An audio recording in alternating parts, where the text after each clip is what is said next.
CGI isn't a virtual fountain of youth just yet. Hey everyone, I'm Rebecca and welcome to WatchMojo. Today we're counting down our picks for the top 10 worst de-aging in movies. These bats are bred for one purpose. What? For war. That means we're looking at the times that CGI was used to turn back the clock on actors and actresses to less than perfect effect. The technology is getting better, but it still has a long way to go. All right, let's get to the list. Number 10, Patrick Stewart and Ian McKellen, X-Men: The Last Stand. The first entry on our list is also the first major use of this technology, and while it's far from the worst, it's easy to see that this was an early attempt at the effect. I still don't know why I'm here. Couldn't you just make them say yes? Yes, I could, but it's not my way. Before James McAvoy and Michael Fassbender took over playing the younger versions of the characters, Patrick Stewart and Ian McKellen were digitally de-aged for a flashback scene in X-Men: The Last Stand. And you're here because I need you. We're not going to have to meet every one of them in person, are we? No. This one's special. Like a lot of later entries, the effect is a little disconcerting, with both actors looking mostly like they've had some wrinkles airbrushed off. Sir Patrick was also de-aged for a cameo in X-Men Origins Wolverine, and the effect was similarly uncomfortable. My name is Charles Xavier. I'm a mutant, like you. I can hear your thoughts. Yes, and I can hear yours. Number 9, Temuera Morrison, Aquaman. This big-budget DC spectacle has no shortage of fantastical CGI creations, but there's one effect that's even harder to believe than the giant sea monsters. I was gonna make you some eggs.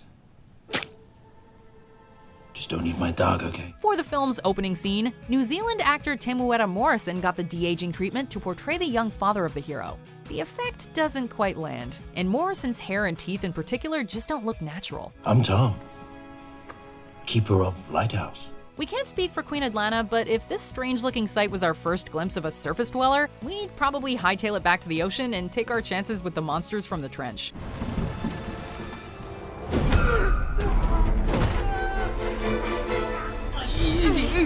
Number 8, Dwayne Johnson, Central Intelligence. Okay, we're gonna add a sizable asterisk to this one, given that the film in question is a comedy, and the effect is definitely intended to be weird and off-putting. Never gonna get it, never gonna get it, never gonna get it, never gonna get it. That being said, the CGI recreation of a younger, out-of-shape version of The Rock's character is just too creepy looking not to mention. The famously buff actor appears with his face CGI'd onto the body of a less than muscular actor and is put through some digital de-aging.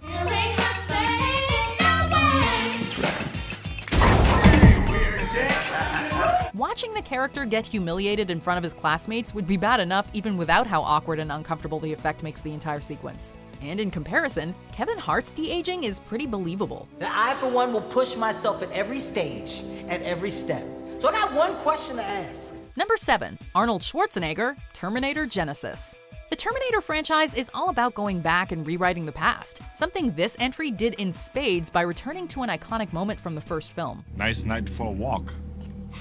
Wash day tomorrow. Nothing clean, right? Nothing clean, right. Hey, I think this guy's a couple cans short of a six-pack. You're close. Give them to me. In the scene, we once again see Arnie's iconic T-800 arrive in 1980s LA and confront some nearby punks. Rather than recycling footage from the original film, a younger Arnie is recreated using CGI. Nice night for a walk. Wash day tomorrow. Nothing clean, right? Nothing clean, right. In a way, this is actually the closest the Terminator has ever truly looked to a creepy robot draped in human skin, with dead, lifeless eyes and subtly off facial movements. But we doubt that's what the filmmakers were really going for. Also, hey, wasn't one of those punks originally Bill Paxton? Number 6, Orlando Bloom, The Hobbit Trilogy. In the mythology of J.R.R. Tolkien's Middle-earth, elves are ageless, divine beings possessed of an ethereal and otherworldly beauty. I cannot go back. Where will you go? I do not know. Under normal circumstances, this isn't that hard to pull off on screen, but Orlando Bloom's return to the franchise presented a problem given that the actor had visibly aged. To return his visage to an elven youthfulness, CGI was used for his scenes in the film, giving his face a strange sheen and glow that, while definitely otherworldly, probably wasn't what Tolkien had in mind. Do not think I won't kill you, dwarf. It would be my pleasure. Legolas also does enough gravity-defying acrobatics over the course of the movie that his whole character just feels like one big unfinished effect.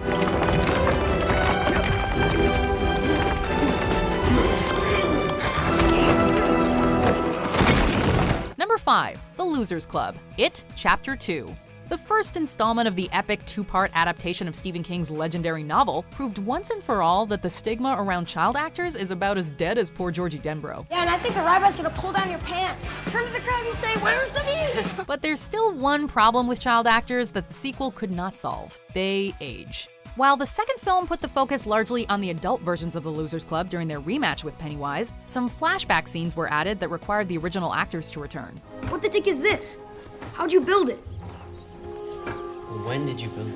This proved problematic, as a few of them had noticeably grown since filming the first movie. And the CGI used to return them to a younger appearance scared some viewers almost as much as it itself. What happens when you put your hand on the other pillar, Professor? Okay, you see, this is exactly why there are safety codes, why we have permits. This place is a death trap, you understand that? Number 4, Clark Gregg, Captain Marvel. One of our favorite surprises in this MCU epic was the return of Clark Gregg's Agent Phil Coulson, a stalwart S.H.I.E.L.D. agent who helped tie together the first phase of the Marvel Cinematic Universe. Coulson, you have eyes on him? They're not down here. Except while Samuel L. Jackson got an absolutely incredible digital makeover for his starring role, Gregg's de-aging clearly took the backseat. So is it true that the Kree burned your eye out because you refused to give them the Tesseract? Coulson's transformation just doesn't hold a candle to Fury's, with a strange-looking hairline and rubbery facial movements made all the more noticeable in comparison to his boss. I'm sorry to report that we still haven't found the Tesseract. I'm sure it'll turn up somewhere. I'll let you know when it does. Then what? Sir? We have no idea what other intergalactic threats are out there. And our one-woman security force had a prior commitment on the other side of the universe. Our fan theory is that this younger Coulson is a Skrull who isn't as good at shapeshifting as some of his friends. Keep practicing, buddy. Number 3, Sylvester Stallone, Grudge Match. Digitally de-aging a movie star is a hard thing to pull off at the best of times, and scenes that require a lot of movement make the effect way harder to accomplish convincingly. 1982, Pittsburgh. Razor and Kid, both undefeated top-ranked contenders, divide the city in a spectacular war. You know what typically involves a whole lot of movement? A boxing match. For a flashback scene in this 2013 film, a CGI recreation of a young Sly Stallone faces off against a similarly de-aged Robert De Niro. What a turn of events! Unbelievable! The rematch drew the biggest television audience since the Thriller in Manila 9 years earlier. But this time the story was different. Razor soundly defeated Kid in a lopsided victory that was over in 4 rounds. The effect looks like, well, exactly that, an effect. An unconvincing CGI mask of Stallone's face haphazardly slapped on a younger man's body. De Niro also looks off, but Sly definitely got the short end of the stick here. Today I'm announcing my retirement from professional boxing. Number 2, Johnny Depp, Pirates of the Caribbean, Dead Men Tell No Tales. The Pirates of the Caribbean franchise has brought some truly terrifying CGI monsters to life, and the legions of deep-sea monsters and undead pirates are kind of scary too.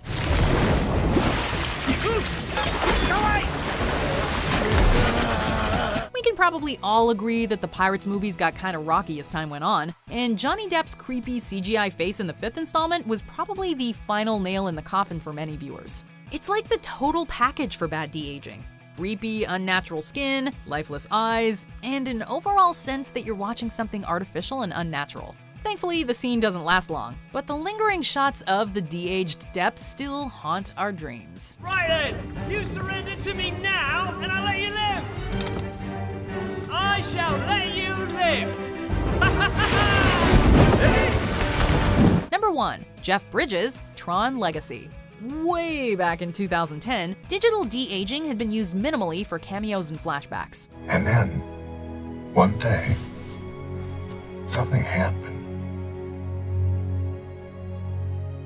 Something extraordinary. But for the sequel to cult favorite sci-fi flick Tron, the technology was used far more to create a major recurring character, a de-aged version of the dude himself. The film takes place entirely within a digital landscape, and almost every character outside of hero Sam is technically a digital being. Who are you?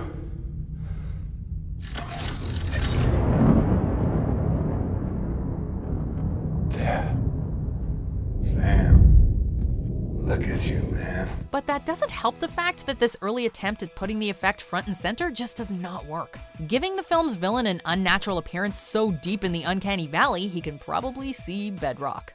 Let's move. With some more when you come through the night,